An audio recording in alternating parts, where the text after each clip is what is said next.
dans l'engouement des 50 ans des Bongo, les Gabonais en avaient marre.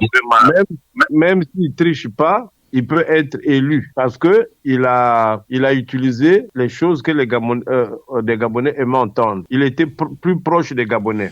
Surtout qu'il a remplacé Ali qui était parfois traité d'étranger, de tout ça, mais lui, il a utilisé cette fibre-là comme l'authenticité, dire que oui, Gabonais danser toutes les chansons traditionnelles, être proche des jeunes, essayer de payer les arriérés de bourse, mais il a utilisé une bonne méthode, donc il peut aussi être élu. Ne pensons pas toujours il va tricher. Gabon peut éviter le bain de sang concernant tout ce qui est élection présidentielle, effectivement. Mais le Gabon, même en évitant ça, en évitant le bain de sang, ce qui est très important, j'avoue, mais je veux dire sur le plan politique, quel est son avenir? Est-ce que le Gabon n'est pas toujours en prison?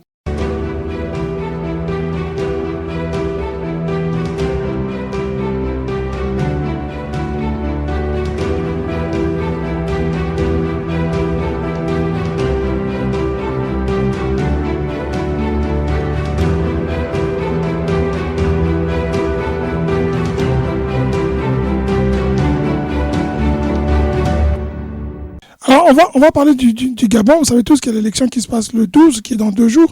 Il y a à peu près 7 candidats, dont une jeune femme qui est candidate à l'élection. Mais le challenger, c'est un autre. Celui qui peut faire bousculer les choses, c'est un ancien du PDG. Je vais retrouver son nom, j'oublie souvent. Il s'appelle Nzé.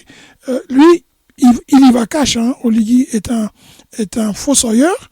Il dit ceci, il résume Oligui, il dit vous organisez une course et vous mettez la sécurité. Celui qui est chargé de la sécurité, c'est lui qui vole à la fin la coupe du vainqueur. Pour lui, Oligui est du système, il fait partie du système et il a profité d'un moment d'inattention pour venir dire qu'il faisait une révolution. Le président Oligui, lui, dit que le Gabon a connu des décennies et qu'il est temps que la page soit tournée et qu'il faut que le Gabon entre dans une nouvelle ère. Il incarne cette ère-là après avoir promis lui-même qu'il remettait le pouvoir aux civils. Il a décrit les civils d'une certaine manière assez simple. Je vais peut-être un peu trop caricatural, mais il a dit ceci. Désormais, il ne porte plus la tenue militaire. Il est en costume. C'est lui qui incarne désormais ce qu'il appelle les civils. Donc, il est candidat, sans parti, mais il est candidat pour les Gabonais. Et tout le monde pense que Oligui va incarner réellement le changement au Gabon. Cela dit, le FMI le regarde dans le coin de l'œil, en sachant que les chiffres ne sont pas bons pour le Gabon. Il n'y a plus d'exploration, de découverte, en tout cas de gisements pétroliers. Pour l'instant, on ne parle pas de ça, mais on attend qu'Oligui, après les élections, ramène le Gabon, dit-on, sur les bons chemins. Moi, je vous pose la question à vous.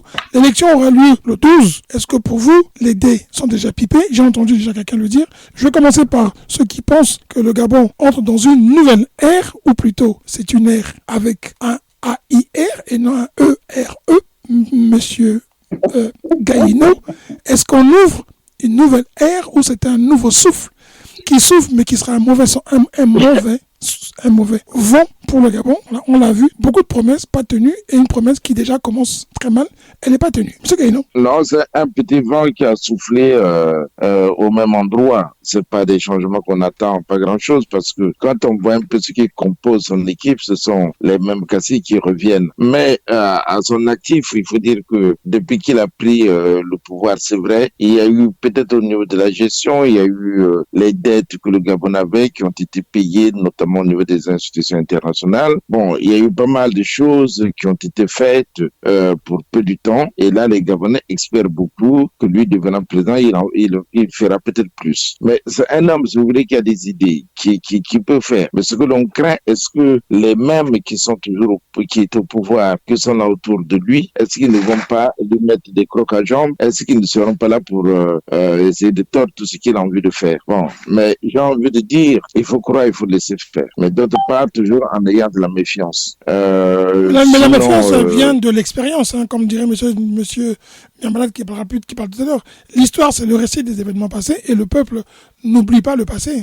Ils ont vu les gens venir sur les grands chevaux. Bien sûr on n'oublie pas le passé parce qu'on doit se servir du passé pour bâtir le nouveau, c'est-à-dire le présent. On ne doit pas oublier le passé. Un peuple qui oublie son passé, c'est qu'il n'a pas de mémoire. Et je pense qu'aujourd'hui, les Gabonais ne peuvent pas oublier justement les siècles qu'ils ont vécu, les années qu'ils ont vécu sous le règne Bongo, même si on dit que c'est le règne Bongo qui se poursuit, mais il peut changer de forme. On a vu aussi aussi certaines personnes changer la manière de concevoir le pouvoir. Donc, je pense que M. Oligui sera peut-être de cela. Bon, moi, personnellement, je lui souhaite bon vent. Voilà. Vous lui souhaitez bon vent, M. Miamad, vous lui souhaitez bon vent à M. Oligui, ou vous dites pourquoi pas, après tout, en général, hein, on a remarqué que ceux qui peuvent renverser un pouvoir font toujours partie de ce pouvoir-là.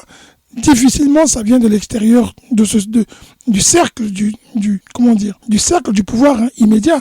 On a vu dans tous les pays, la plupart africains, on va dire, même en Europe. Hein, je suivais Sarkozy, il a été ministre des Finances, il a été au RPR, il a suivi Chirac, il a suivi Juppé, il a suivi tout ce monde-là. Les gens sortent rarement de nulle part pour prendre un pouvoir. On a vu Bush père et Bush fils. Oui. Monsieur Miamalet, est-ce que pour vous, Oligui, les dés sont pipés déjà, il va gagner? La Constitution a été taillée sur mesure, les chiffres seront faits à la Bongo. Est-ce que vous pensez qu'il incarne un nouveau souffle, une nouvelle ère, ou c'est un air qu'il faudra respirer avec, en prenant le temps de respirer? Mais effectivement, monsieur Oligui, il est du cirage du pouvoir, c'est un homme du système, il va peut-être changer de fusil d'épaule. Mais sinon, c'est un produit du système, il sait comment conserver le pouvoir, comment il faisait quand il servait Omar Bongo. Donc, Oligui, sans aucun doute, sera élu, même brillamment. Vous dites élu ou il va se faire élire? Parce que s'il est élu, c'est que c'est démocratique. Mais s'il se fait élire, on peut poser la question. À quel score? Et les deux. Il va se faire lui-même dans l'engouement des 50 ans des Bongo. Les Gabonais en avaient marre. Même s'il ne triche pas, il peut être élu parce que il a utilisé les choses que les Gabonais aimaient entendre. Il était plus proche des Gabonais. Surtout qu'il a remplacé Ali qui était parfois traité d'étranger, de tout ça, mais lui, il a utilisé cette fibre-là comme l'authenticité, dire que oui, Gabonais danser toutes les chansons traditionnelles, être proche des jeunes, essayer de payer les arriérés de bourse, mais il a utilisé une bonne méthode, donc il peut aussi être élu. Ne pensons pas toujours il va tricher. Pour vous, il va être élu tout simplement parce que les Gabonais en ont marre, sont fatigués du règne des Bongo. Il faut tourner la page. Exactement. Donc, ils veulent une autre expérience jeune et cette dynamique-là, Oligui incarne cette dynamique en ce moment selon les Gabonais parce qu'ils ne trouvent pas quelqu'un d'autre. Et il a bien joué son jeu. Voilà que ça ne sera pas une surprise, en tout cas. Il sera élu ou il va se faire élire puisque tout est barricadé. C'est sans poche. Comme on dit, c'est Bongo qui le disait, non, on ne peut pas organiser les élections pour les perdre. Donc, Oligui ne va pas les organiser pour les perdre également. Mais il a, comme vous dites, il a un bon pourcentage. Il a un crédit parce que le peuple veut de lui, parce que le peuple ne voit pas d'autres candidats qui n'incarnent pas le PDG comme on le dit avec M. Baïnze, qui lui incarne la continuité des Bongo. Billy Binze, c'est carrément les Bongo. Et puis il a géré, il a été, je crois, Premier ministre de Bongo. Mais on a vu les... Donc, Oligui n'a jamais été ministre, il a été dans l'ombre. Il a vu comment les Bongo ont géré les erreurs. Donc, c'est ce qu'il essaie d'éviter. Il évite de faire un peu les erreurs des Bongo parce que il a bien suivi ce régime. Donc, il contourne la difficulté. Bon, peut-être à la fin de son mandat, peut-être c'est là où il va commencer à déconner aussi. Il faudrait qu'il s'écarte du système, progressivement du système France-Afrique. Mais s'il va dans les mêmes démons des Africains là, bon, on va revenir au carrefour. Il faudrait revenir au carrefour. Pour le moment, vous lui donnez un crédit. Je lui donne un petit crédit quand même. D'accord, il pourra utiliser le crédit pour appeler les panafricains. En face, c'est maïs, pour paraphraser Gbagbo. En face, c'est maïs. D'accord. Madame Opou, vous souriez, je vous entends sourire, on prendra tout à l'heure Sabine. Vous avez entendu le crédit qui lui est donné, c'est pas faux de dire que Oligui incarne quand même pour les Gabonais la page à tourner des Bongo. Ça, on ne lui reproche pas. Les gens ne veulent pas savoir s'il a été avant dans le système. Pratiquement aujourd'hui, on s'en fout. Tout ce qu'on veut, c'est qu'il n'y ait plus de Bongo à la tête du Gabon. C'est un peu ça, en fait, cette élection. C'est à moi la question est posée. Madame Opou, Madame Yaka parlera après. Ok. Alors, donc, Oui, Madame Opou d'abord. Madame Nyamaka après. ok. Oui. Moi, je suis les Gabonais. Au Gabon, j'ai toute ma famille là-bas. Je les suis. Ce que les Gabonais, le choix des Gabonais, c'est mon choix. Mais ce qui est vrai, c'est qu'on voit comment est-ce que Olingue est arrivé et on essaie un peu de suivre ce qu'il fait. En un laps de temps, nous avons l'habitude de dire, oui, il était avec le pouvoir. Est-ce que c'est parce que quelqu'un a côtoyé le pouvoir qu'il n'a pas le droit d'aller vers, de faire ce qu'il a envie de faire, de se présenter aux élections? Pourquoi? Vous voulez que quelqu'un sorte toujours de nulle part? Non, il a côtoyé ce pouvoir mais il a fait sa différence. Il est là et ça n'a pas été facile. Tout le monde le sait. Comment il est arrivé? Hein? Il essaie de travailler, donc il a essayé. Ce n'est pas facile. Et moi, quand je vois les critiques, effectivement, de Ndé que vous dites, ma foi, la critique est aisée. Hein? Ndé, s'il a été ministre, on peut aussi lui dire, ben voilà, quel est ton bilan, toi? C'est quoi ton bilan? Quand on regarde, tu étais là par rapport à ce qui se passait, tout ce qui s'est passé. Olingue est arrivé, comme qui dirait, lui-même il a dit, je suis arrivé au pouvoir sans verser une goutte de sang. Hein? Eux là, ils ont fait quoi là? Eux là, dans leur pouvoir là. Hein? Bon, et avant de critiquer les autres, il faut aussi se regarder. Hein? Nous sommes avec Olingue. Et si les Gabonais choisissent Olingue, nous sommes avec lui. Et je suis sûr, c'est vrai qu'il ne faut pas vendre la peau de l'ours avant de l'avoir tué. Mais je sais que c'est un garçon qui peut faire mieux, qui peut faire encore plus et qui est prêt à faire encore plus pour le Gabon. Parce que c'est quelqu'un qui se sent réellement gabonais et qui a envie de faire quelque chose pour son pays. Donc, moi, je le soutiens fermement. Après, ma foi, c'est aux frères et aux sœurs gabonais de faire leur choix. Et le choix qui est le leur, nous irons vers leur choix. Voilà. Et la politique n'est qu'un jeu. Hein? On me dit, il fait des jeux. Mais qui ne fait pas des jeux? Qui ne fait pas de jeux en politique? Le président Sarkozy disait, comment est-ce qu'il disait ça? Les promesses n'engagent que ceux qui les écoutent. Donc, tous ceux qui sont en train de faire la pub pour la campagne, même s'ils font des promesses, ça n'engage que ceux qui vont les écouter. Les promesses, on peut les faire, mais quand on arrive devant les réalités, ça devient autre chose. Donc, même les promesses, on ne va pas les écouter. On préfère une personne qui ne fait pas trop de promesses. Candidats, non? Pardon? C'est valable pour tous les candidats. Bien sûr. Donc, Oligui comprend aussi. Il ne faut pas le croire. Et Oligui aussi. Oui, il peut faire ses promesses, mais ça n'engage que ceux qui... Nous, ce n'est pas les promesses qui comptent. Nous, on a vu déjà ce qu'il a essayé de faire. Alors, mais même s'il y a l'ingratitude des humains, il faut quand même reconnaître ce qu'il a fait en 18 mois. Les autres n'ont pas pu le faire pendant des dizaines d'années. Hein? Quand même, il y a cette reconnaissance. Et on pense que s'il reste encore un peu plus, il peut faire mieux. Ça, ce ne sont pas des promesses, ce sont les faits.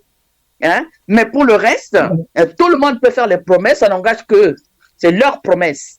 Nous, on ne suit plus leurs promesses là, parce qu'on sait qu'ils ne tiendront pas les promesses qu'ils sont en train de faire. Donc, ils peuvent critiquer Oligui. Oligui, au moins, hein, on dit, ben, y a déjà des exemples, donc on pense qu'il peut faire mieux. Mais c'est le choix, ça sera le choix des frères et sœurs gabonais, et nous suivrons leur choix.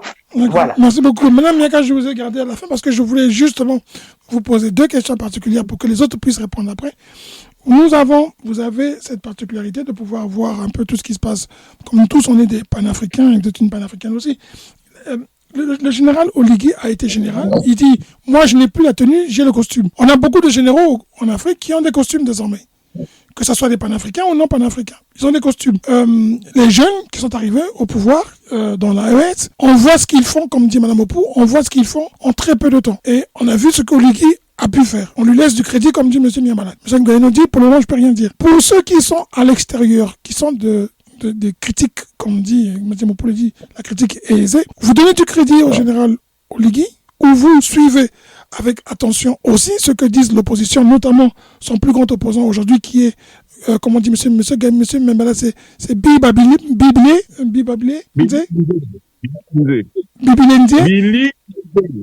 Benze, qui lui dit Oligui est un produit du système. D'autres disent qu'il est riche, autant riche, il est plus riche même, il est parmi les plus riches du système, mais il imprègne un nouveau rythme.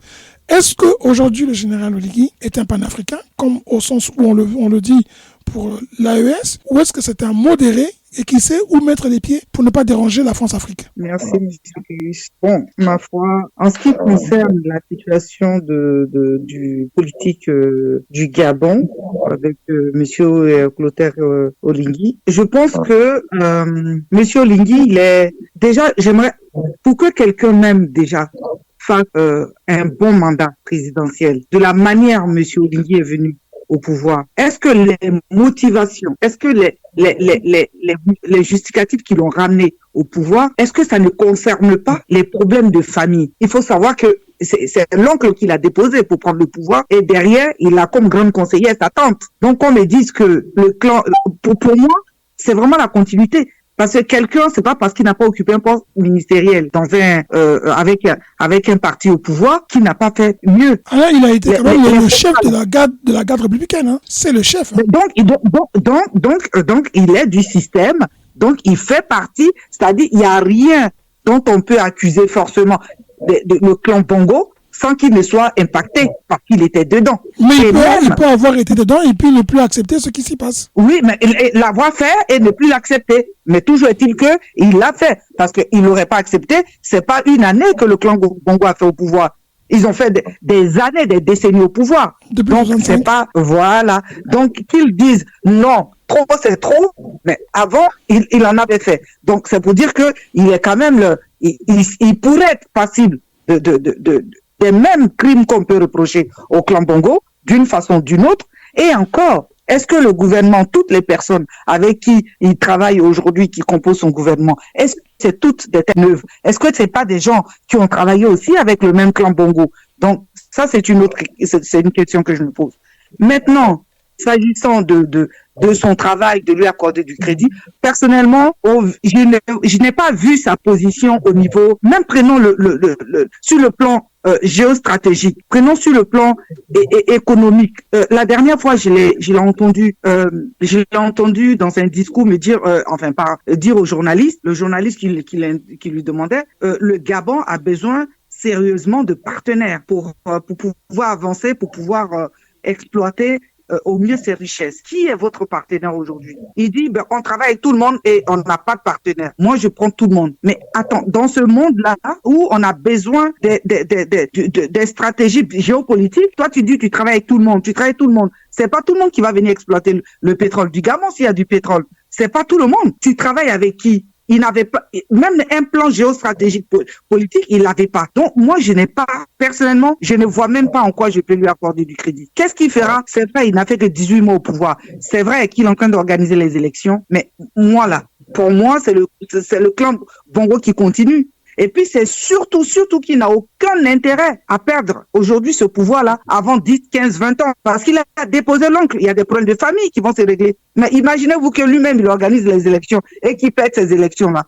Il va continuer à vivre au Gabon avec tout le règlement de compte familial qui doit se faire. Non, je pense que ça soit d'une façon ou d'une autre, il sera élu et il se fera élire. Mais il se fera plus élire qu'élu. D'ailleurs. Est-ce qu'on n'a pas besoin de ça pour ne pas qu'il y ait du sang qui coule? Et est-ce que pour vous, il n'est pas en train pour vous, ce que je comprends, c'est qu'il est en train plutôt de assurer la protection des biens du clan qui a régné au pouvoir, tout en étant un peu comme celui qui apparaît comme le révolutionnaire, mais en fait, il protège les intérêts des gens. On a vu Ping, qui était un fervent critique opposant à Ali Bongo.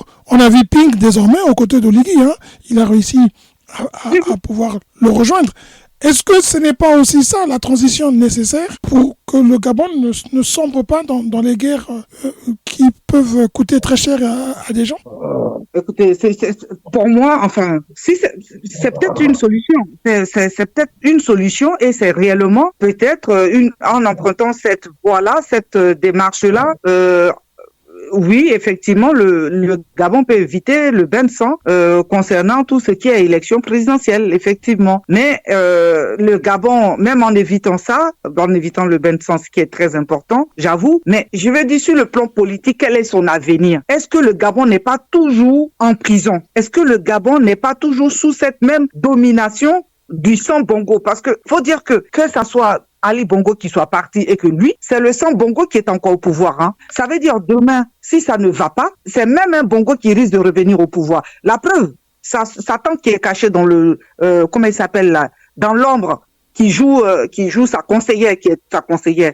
Vous croyez qu'elle ne veut pas ce pouvoir-là un jour? Elle ne le guette pas? Mais ce pouvoir-là, il est toujours il est dans le sillage des Bongo, hein, parce que c'est un ADN des Bongo qui a la tête. C'est un ADN, c'est ce que dit Madame Opou, la politique étant un jeu, il y a un jeu de cartes qui se fait, se distribue ou se récupère en fonction des intérêts des uns et des autres, à chacun de pouvoir lutter pour garder son pouvoir. Est-ce que pour vous, pour conclure, je passe aux autres, est-ce que pour vous, aujourd'hui, la page Bongo va être tournée dès le 12, ou pour vous, dès le 12, les Gabonais vont se réveiller et vont commencer à voir la réalité? Pour moi, je pense que après ces élections-là, ils verront réellement qui est Oligui, et puis après, c'est fini. Ils seront toujours, c'est fini. Même lui, la seule stratégie qu'il verra, c'est comment faire pour éviter la perte du pouvoir, puisqu'il a été dans l'ombre et il a pu prendre ce pouvoir-là. C'est la seule stratégie qu'il va étudier et qui va mener à bien. De toute façon, pour moi, après ces élections-là, les Gabonais vont vraiment se réveiller et savoir qui est Oligui et savoir que ce n'est pas un changement auquel ils auront affaire. En tout cas, il n'y a pas eu de changement. Au contraire, ils sont toujours sous la domination, en prison, avec le clan, le clan Bongo. Il est là pour protéger les richesses des Bongo. Qu'est-ce qu'il va faire? Il va même pas faire le procès des Bongo. Il va rien faire. Il est là pour...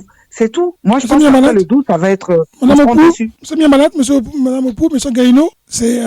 il n'y aura pas une nouvelle ère, il y aura plutôt un ère nouveau, mais sera-t-il bon ou mauvais? C'est ce que dit Madame Miaka.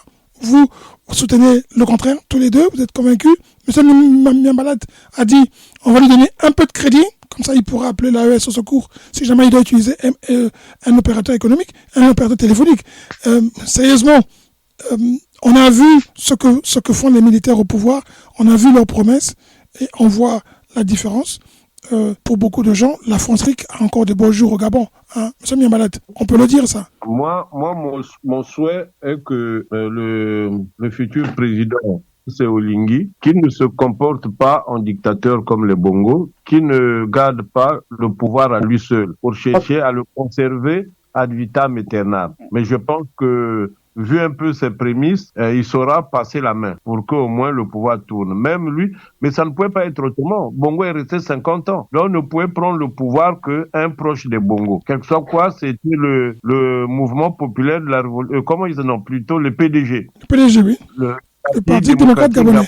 Tout le monde devrait être au PDG. Donc celui qui voulait faire la politique ne pouvait passer que par là. C'était comme un centre de formation. Donc moi, ça ne me surprend pas qu'il soit entouré de certains caciques de Bongo. De près ou de loin, ils sont tous des enfants de Bongo, les produits de Bongo. Mais le problème, qu'il fasse la politique à lui, c'est mieux pour le Gabonais. Et le Gabonais, c'est un peuple assez paisible, il n'est pas violent, donc je crois qu'ils sauront s'en sortir, ils s'en tireront bien. Mieux qu'avant, mieux qu'avec Ali Bongo, qui était dans l'incapacité d'exercer le pouvoir. Celui-ci est plus dynamique, plus jeune, et puis il est plus en bonne santé. C'est l'essentiel. D'accord. Madame Opou, Wetensi? Oui. Moi, je ne suis pas pessimiste. Hein. Moi, je pense que à un moment donné, il faut vraiment aussi ne pas être trop pessimiste. Il faut croire. Si nous attendons des changements, et à chaque fois que ça arrive, nous mettons toujours des doutes. Qu'est-ce que nous voulons? Qu'est-ce que nous cherchons? Le Gabon a eu la chance d'avoir Oligui. Oligui a dégagé le Gabon d'un problème qui était vraiment très sérieux. Parce que quoi qu'on en dise, pour ne pas parler de la santé de quelqu'un, Ali Bongo n'était pas n'était pas dans un état de continuer à diriger ce pays. Et si Oligui n'était pas arrivé, Ali Bongo ne serait pas parti. Oligui a libéré le Gabon. C'est un libérateur. Il faut le soutenir pour éviter l'ingratitude des êtres humains. Il faut lui donner sa chance. Il ne faut pas qu'on puisse avancer des choses. On sait déjà tout. Non. Chacun on ne sait pas, mais on ne sait pas, mais on a déjà vu. Attention, on a déjà vu. Oui, mais on perd des. Et on continue à voir. On a beaucoup de généraux en costume, Madame Opou, aujourd'hui au pouvoir. Oui, mais on ne pense pas de la même façon. C'est pas parce qu'on est des généraux. Chacun a sa tenue, mais le cerveau ne fonctionne pas de la même façon. Je pense que comme le frère Guy Sosten l'a dit, il est jeune. Il a envie de faire quelque chose de différent. donnons-lui sa chance. Et puis, si on voit que c'est pas le cas, on est là toujours, les élections continuent. Et puis, en parlant de la France-Afrique, nous n'avons vraiment pas un problème avec la France. Il n'est pas dit que quand quelqu'un arrive, automatiquement, il doit changer de partenaire pour aller vers un autre partenaire. C'est pas ça le problème. Non, mais la France-Afrique, c'est le symbole de la misère de l'Afrique. C'est pas du tout ce qu'on veut, Madame Opou. La France-Afrique, c'est le malheur de l'Afrique. C'est pour ça qu'on parle de France-Afrique. Ce qui nous manque en Afrique, Caius, ce qui nous manque, c'est des personnes capables de pouvoir discuter en tête à tête avec ceux qui représentent les gouvernements occidentaux. Quand moi-même, j'ai occupé des fonctions ici en Europe. Mais je vous dis sincèrement, quand vous avez une personne qui a le verbe, qui sait s'exprimer, qui sait mettre des points sur les i, qui sait poser les problèmes, ils écoutent. Vous pensez que monsieur Ibrahim Traoré, monsieur Goïta et puis Tchani, mais leur vie n'est pas en danger? Mais non, la vie, vous savez, notre vie est toujours en danger, quel que soit ce que nous faisons. Non, mais dire non à la France, vous croyez que tous ces présidents comme Lumumba, Kadhafi, Sankara, qui ont dit non, eux, ils n'avaient pas ce courage? Oui, Caius. Deux fois, on voit le problème qui vient de l'extérieur. Les problèmes ne viennent pas souvent de l'extérieur. Les problèmes sont entre nous, là. Les problèmes sont causés parce que... Je donne un exemple. Je vais donner un exemple. Je dis ceci. Je fais partie des grands réseaux de ce monde. Et j'ai discuté avec des personnalités... des hautes personnalités ici en France. Qu'est-ce qu'ils me disent? Mais on ne comprend pas. On nous dit qu'il y a la France-Afrique, etc. Ces gens-là, quand ils veulent avoir des postes là-bas, ce sont eux qui viennent nous solliciter ici. Tout le monde passe chez eux là-bas pour aller solliciter qu'on les soutienne. Je prends encore un autre exemple. Il y a eu des élections au Congo-Kinshasa. Moi, je connais, Louis Michel, c'est un ami, à Bruxelles. Mais j'ai eu des gens de Congo-Kinshasa qui m'ont appelé. Oui, la reine, on sait que tu connais Louis Michel et tout. Nous, on veut se présenter aux élections. On a besoin de son soutien parce que c'est lui qui avait soutenu Kabila père. Est-ce que tu peux nous mettre en relation avec lui? Parce qu'il faut que... C'est nous qui venons les solliciter. C'est nous, les Compaorés, tout le monde. Je connais. Vous savez, on ne peut pas tout dire. C'est nous qui venons les solliciter ici pour qu'ils nous soutiennent chez nous. Après, nous parlons France-Afrique. Mais la France-Afrique ne sera pas présente si nous ne les soutenons pas. De toutes les façons, la France est un partenaire comme tout autre. C'est à nous de savoir gérer notre partenariat. Mettez à la tête, par exemple, la représentation pour qu'on représente nos pays, par exemple, dans les institutions au niveau international. Mettez nous autres. Mettez-moi pour le Congo-Brazzaville. Vous allez voir comment je vais emmener des entrepreneurs, ceux qui veulent, je vais vendre le Congo-Brazzaville de telle sorte que tout le monde voudra y aller. Lesquels vous mettez à la tête là pour aller représenter nos pays? Ceux qui arrivent et qui se complètent devant les Blancs? Non, c'est pas ça. Olingi va travailler. Il faut tout simplement qu'il y ait des conseillers capables de donner des bons conseils. Parce que les conseillers aussi jouent un grand rôle. Bon, ben, Kolingi m'appelle, je serai sa conseillère. Tiens, oui, voilà. Madame Opou, si la France est votre partenaire privilégié au niveau du Congo, par exemple, peu importe où on vous mettra, vous ne pouvez pas diversifier le partenariat. Ça, c'est le principe de la France. Non, chère sœur, la France ne nous empêche pas de diversifier les partenariats. De diversifier les partenariats. Au contraire, c'est nous qui ne savons pas négocier. Mais attendez, quand tu regardes quand même, regarde au Congo, il n'y a pas que les Français. Il y a des Turcs, il y a des Libanais, il y a des je ne sais pas qui. Tout le monde est au Congo. Mais comment est-ce qu'ils discutent leur contrat? Non, il y a beaucoup de choses qu'on peut dire, mais enfin, arrêtons là, pour ne pas aller trop loin. Non, Olingi va bien travailler. Et Olingi a besoin vraiment des conseillers qui peuvent bien le conseiller et le mettre en contact avec des réseaux de ce monde. Je suis disponible. Ok, vous êtes optimiste. Monsieur Gaïno, on ne vous entend pas. Monsieur Gaïno, votre micro a été coupé. Est-ce que vous êtes toujours là? Parce que je pense que vous êtes de très calme. Monsieur Gaïno, on n'a plus de nouvelles. Votre micro est coupé. Monsieur Gaïno ne répond plus. On va prendre pour les dernières, vous tous, hein, Monsieur Miamalad et Madame Miaka ainsi que Madame Opou, on va attendre les résultats du 12, en sachant que on a le sujet sur la Côte d'Ivoire aussi ça bouillonne. Hein. Il y a M. Thiam qui, lui, se retrouve un peu en difficulté, ou pas en difficulté, mais en tout cas, il semble être pris dans un vent, dans un piège qui tourne autour de sa candidature possible ou pas possible. Et puis, on a appris que M. Laurent Gbagbo s'est retiré de la CEI, la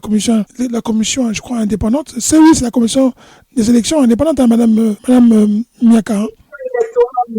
Ouais. Il s'est retiré et donc il demande aux autres, pour la crédibilité du scrutin, il demande aussi que l'on se retire. On va prendre plus d'informations pour en parler la semaine prochaine.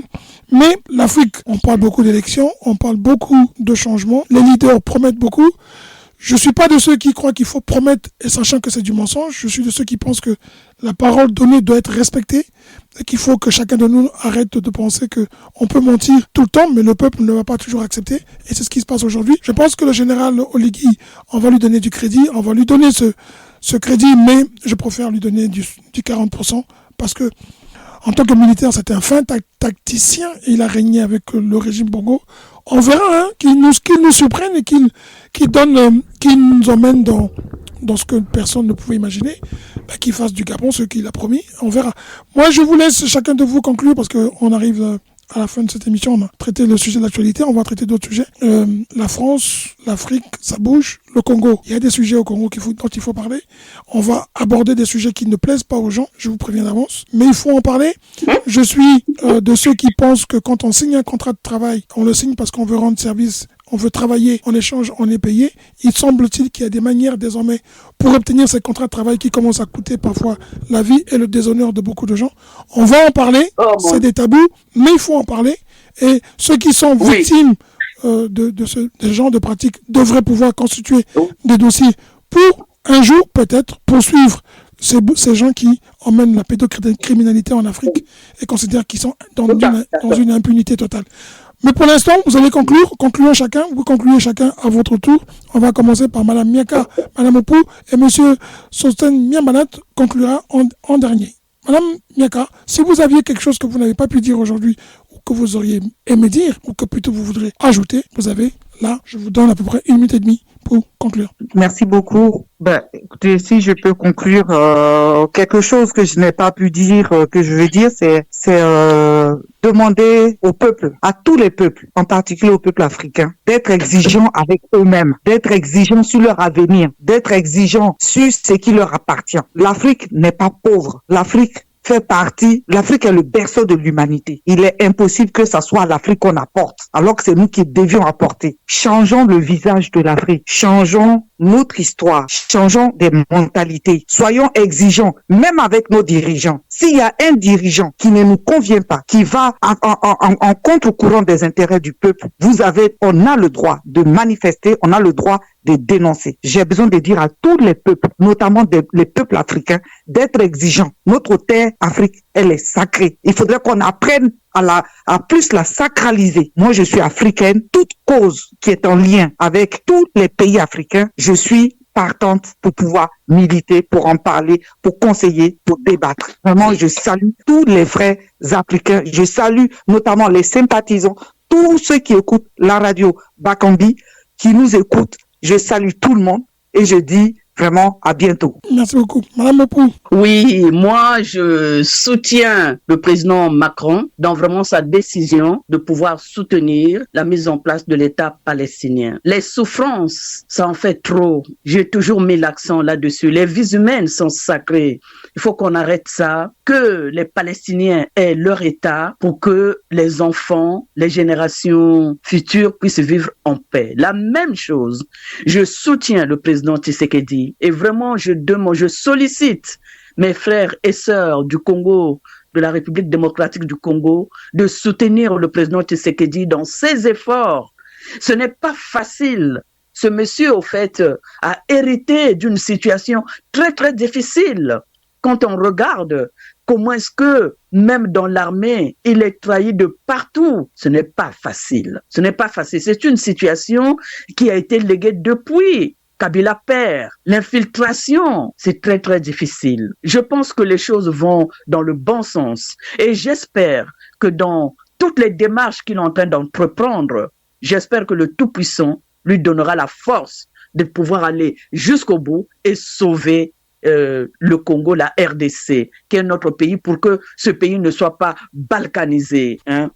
Ça sera vraiment une horreur à ne pas vivre au XXIe siècle. Et ceci étant dit, je soutiens le président Olingi. Le 12, c'est demain. J'espère vraiment que le président Olingi aura toute la victoire possible et inimaginable pour qu'il puisse bien faire son travail. Et je sais qu'il réussira dans tout ce qu'il fera. Après, le reste, l'avenir nous dira. Merci, M. Miambalat. M. Gagnon, je ne sais pas si vous avez revenu d'autre partie. Monsieur Miambalat. Oui, en 2 mots, je dirais ceci déjà. Je félicite et je remercie la jeunesse africaine pour son éveil, parce que les réseaux sociaux ont permis d'anticiper quand même la révolution africaine, le panafricanisme africain. Ça a mis en exergue ce dernier. Sinon, notre libération sera encore lointaine. Mais là, elle est proche et je fais confiance à la jeunesse africaine qui ne doit plus accepter tout ce qu'on nous fait dire, tout ce qu'on nous fait avaler, notamment en Afrique centrale. 2025 et 2026 seront des années charnières capitales pour l'évolution, le développement de l'Afrique centrale surtout. Et je suis sûr que les vieux crocodiles de la sous-région partiront et ils seront mis à nu. Voilà mon souhait. C'est vraiment la libération totale de l'Afrique et qu'il y ait la coopération gagnant-gagnant avec notre partenaire séculaire, la France. Il faut que la France mette un peu de l'eau dans son vin en traitant avec les Africains. L'esprit de paternalisme doit s'arrêter. Voilà, en conclusion, ce que je peux dire. Merci beaucoup. M. Gagnon, vous êtes revenu, votre micro marche, nous étions en conclusion parce qu'on a essayé de passer le micro, on ne vous a pas eu. Est-ce que vous pouvez conclure? Vous aurez peut-être plus de temps pour dire ce que vous n'avez pas pu dire, ce que vous auriez dire, et ce que vous pouvez dire, ce que vous vouliez dire. Tout simplement dire aux Gabonais que tenter une expérience avec M. Olingi, c'est peut-être bien, mais il faut avoir des retenues parce que jusqu'à présent, aucun pays n'a été développé par les militaires au pouvoir. C'est ce que je crains pour le peuple gabonais. Mais par contre, ce que je crains, c'est aussi le recul des pays de l'Afrique centrale. C'est dans cette zone où on trouve les vieux crocodiles, comme a dit mon prédécesseur, qui occupent encore les cours d'eau, qui continuent à régner seuls, alors qu'ils n'ont plus rien à offrir ni à la jeunesse, ni au monde. Alors, ceux qui organisent le soutien de ces vieux crocodiles-là doivent savoir qu'un vieux crocodile ne peut plus rien faire parce qu'il est épuisé, il n'a plus de force. Alors, il faut voir que les autres pays aujourd'hui sont les jeunes qui ont des idées. Le monde a changé. On est en train de passer à la monnaie numérique. Tout change. Le monde bouge de façon, j'allais dire, extraordinaire. Alors, il faut que notre zone-là bouge. C'est pas avec les vieux crocodiles que vous allez bouger. Ce sont les jeunes qui doivent prendre le relais et qui doivent faire bouger ce pays-là. Voilà tout mon souhait. Il faut pas que les gens continuent, ou ceux qui organisent les soutiens de ces vieux crocodiles parce qu'ils ont besoin d'argent. Je crois que le bonheur de l'homme, ce n'est pas seulement lié à l'argent. C'est lié aussi à son milieu de vie. Comment tu vis? Qu'est-ce que tu as? Ce qui est nécessaire à la vie, à savoir l'eau, l'électricité. Les choses élémentaires qui ne devraient pas nous manquer, qui nous manquent aujourd'hui. Prenons-en conscience. C'est à nous-mêmes de le faire. On n'a pas besoin de faire venir les étrangers pour les développer. Il suffit seulement d'avoir des idées. Et je crois que le peuple congolais et les peuples de l'Afrique centrale qui nous entendent doivent nous écouter, doivent dire oui, le monde a changé, il faut changer avec. Voilà. Merci beaucoup. On va suivre l'actualité demain, le 12. On verra les résultats au Gabon. Vous avez des prédictions de chiffres? Vous pensez que Oligui se fera élire ou sera élu? Je vous donne un chiffre. Moi, 84%, quelqu'un dit plus? 75%. 75%. Moi, je pense, je sais qu'il va être élu. Pourquoi? Parce que les Gabonais ont vu quand même des choses, ont vu des choses qu'ils n'ont pas vues depuis. Pourcentage. Voilà, pourcentage. Moi, je mettrais plus de 60%. D'accord. Moi, j'ai 65%. Parfait. Donc, on est même longueur d'onde. C'est bien malade. 68 même pour moi. 68 pour moi, 68. Entre 60 et 65%. Voilà. Ça ne sera pas un score à la Mobutu alors. On verra. Bon, il sera gêné. 75%. Le score à la Bongo là, il sera gêné. Il connaît le système. Mais Non, oui, le soir, elle a besoin. Mais vous serez surpris que le 95 puisse sortir. non, Ah non, oui, non, pas non. de problème. Mais s'il fait ça, ça sera le signal qu'il aura donné très rapidement que c'est le clan Bongo qui existe. Non, il va le faire à 68%. 68. Il est plus malin. Il est plus malin. Il était dans l'ombre. Donc, il a eu. D'accord. Aïe, aïe, aïe. Merci beaucoup. Super. Merci beaucoup. Et encore une fois, essayez de savoir que nous ne faisons pas la politique, mais nous essayons de comprendre la politique.